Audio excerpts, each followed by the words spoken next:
I wouldn't have to be sitting in my car right now ranting and telling you a hack on how to disable it permanently if the manufacturer simply let us do it ourselves in the vehicle settings. But no, instead they have it re-engage every time we get out of the car, forcing us to have to disable it by pressing a button every time we start off on a new drive.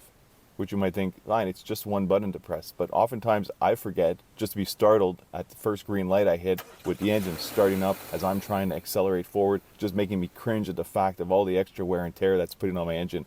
Now, if you got into this point where you want to disable it, you've probably already done all your research, so I'm not going to bore you with all the reasons why it's probably not good for your car. Another big concern for me personally is safety, if ever I was to need quick acceleration. I don't know about you guys, but with all the distracted drivers out there, if ever I'm at a stoplight or stop and go traffic, I'm constantly looking in my rearview mirror for that distracted driver who might be coming barreling down, obviously not going to stop and rear end me.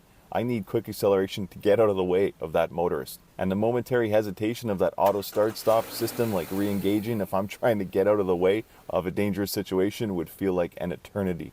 The solution is this plug and play wiring harness by Autostop Eliminator. I'll put a link to their website in the description, but they make these for tons of makes and models, so chances are they make one for your car as well.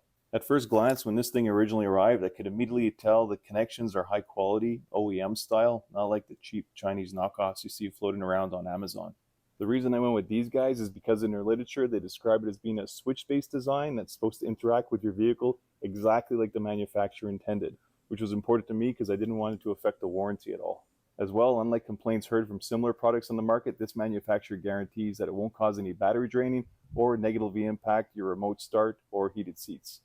And if you're thinking about buying one yourself, I'll show you just how easy they are to install. They connect into a module box, and depending on your make and model, you'll either find it up here under the dash near your data link connector, or underneath the center console, or behind your infotainment screen, or up behind the overhead console, or in my case, under the driver's seat.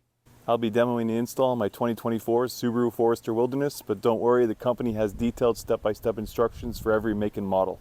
And even if your module is in a tricky spot like behind the infotainment screen or up in the overhead console, don't worry, they claim maximum 25 minutes, 30 minutes for even a first timer.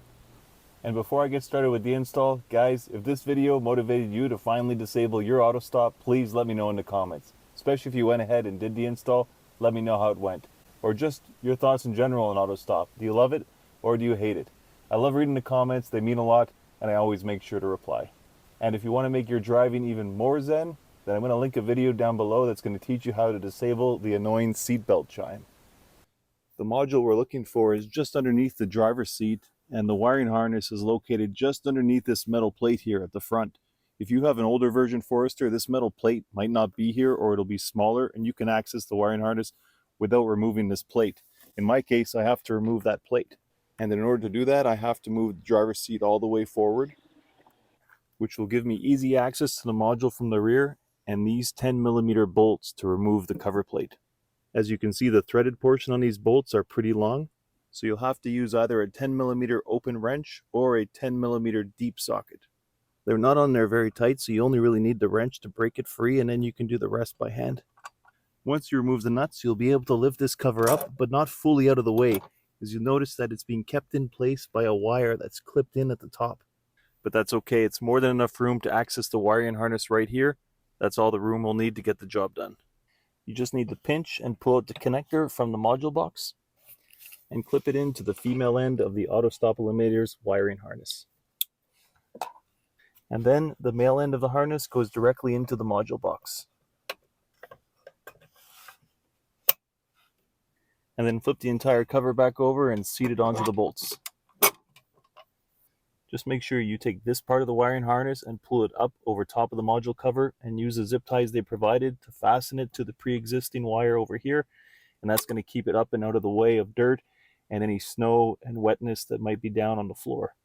Now that the Autostop Eliminator is installed, let's start her up and see if the auto stop is actually disabled. Yes, that's orange. That means it's disabled. Normally it defaults to white on when I start up the car, and that's awesome. The beautiful thing about this device is, for whatever stupid reason I decide I want to enable the auto stop again, I don't have to go and uninstall the device underneath the seat.